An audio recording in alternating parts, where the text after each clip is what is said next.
Top quality और consistent performance के लिए सिर्फ सिल्वर पंप्स एंड मोटर्स, नाम याद रखना।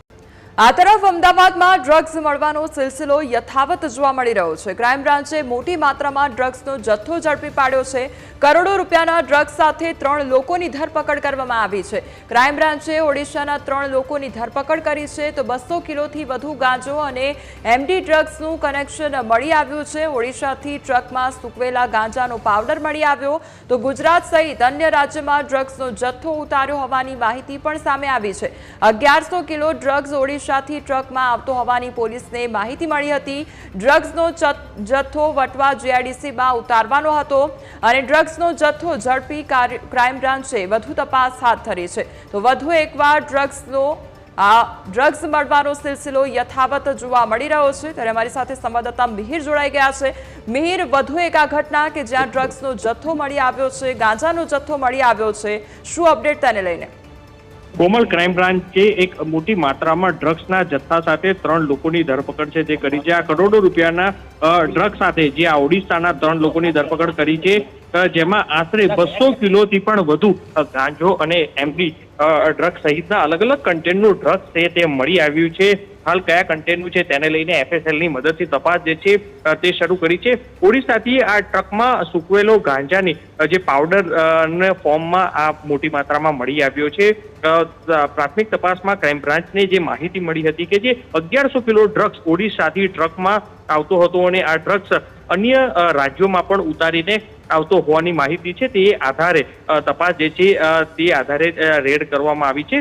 હાલ તો અહીં 1100 થી વધુ કિલોનો જે ડ્રગ્સની જે માહિતી મળી હતી અને જેના આધારે પકડ્યો હતો ત્યારે 200 કિલોથી વધુનો આ ડ્રગ્સનો અલગ અલગ જે કન્ટેન્ટ છે તે મળી આવ્યું છે।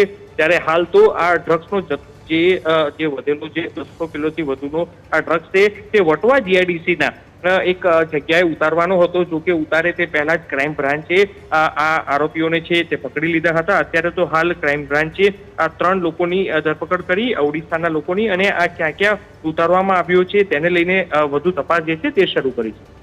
જીમીર, જે આખો મામલો સામે આવ્યો છે, ડ્રગ્સ મળવાનો સિલસિલો અત્યારે યથાવત જોવા મળી રહ્યો છે અને અવારનવાર આ પ્રકારની ઘટનાઓ સામે આવતી હોય છે, ત્યારે આખું રેકેટ કઈ રીતે ઝડપી પાડવામાં આવ્યું હતું, કઈ રીતે તે માહિતી પ્રાપ્ત થઈ હતી અને આખો જે અંજામ છે કેવી રીતે આપવામાં આવ્યો હતો? મિહિર, કોમલ, આ આખું ડ્રગ્સનું નેટવર્ક છે કે જે અન્ય રાજ્યોમાંથી મુંબઈ, ઓડિશા સહિતના રાજસ્થાન જેવા રાજ્યો છે કે ત્યાંથી ડ્રગ્સ છે કે જે નાની માત્રામાં લાવી અને અહીં લાવી અને વેચવામાં આવતા હોય છે પેડલરો દ્વારા। પરંતુ આ ગાંજો સહિતનું અલગ અલગ જે કન્ટેન્ટ એમડી સહિતના ડ્રગ્સનું જે કન્ટેન્ટ મળી આવ્યું છે, જે એક ટ્રકમાં ભરી અને ત્યારબાદ અહીં અલગ અલગ જે રાજ્યોમાં પ્રાથમિક માહિતી પ્રમાણે સુરતમાં પણ આ ડ્રગ્સનો જથ્થો ઉતારીને બાદ અમદાવાદમાં આવ્યા હોવાની માહિતી જે છે તે મળી છે।